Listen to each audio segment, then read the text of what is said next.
अस्सलामुअलैकुम तमाम देखने और सुनने वाले मेरे बहन भाइयों को मेरा प्यार भरा सलाम।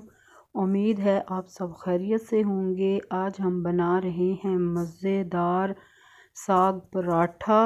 मौसम के मुताबिक आपको चाहिए खुशक आटा, उसमें ऐड करें 2 टीस्पून नमक, 2 टीस्पून धनिया पाउडर, 2 टीस्पून लाल मिर्चों का पाउडर, 1 टीस्पून गरम मसाला पाउडर, 1 टीस्पून काली मिर्च पाउडर। सब चीज़ों को आटे में अच्छी तरह मिक्स कर लें और साग के साथ गूंद लें। पानी नहीं इस्तेमाल करना आपने। साग के साथ आटा गूंदने के बाद इसको 10 मिनट के लिए रेस्ट दें।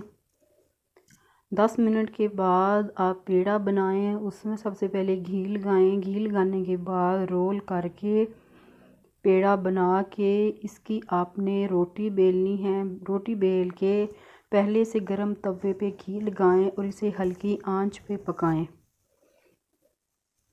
पराठे के ऊपर अच्छी तरह घी लगाएं। लगाने के बाद इसे पका लें, हल्की आंच पे पकाएं ताकि क्रिस्पी बने।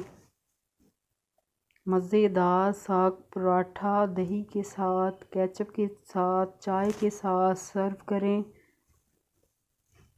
और ज़रूर बनाइएगा। फ़ीडबैक देना रेसिपी आपको कैसी लगी। रेसिपी अच्छी लगे तो लाइक करना, शेयर करना, चैनल को सब्सक्राइब करना, बेल आइकन को प्रेस करना।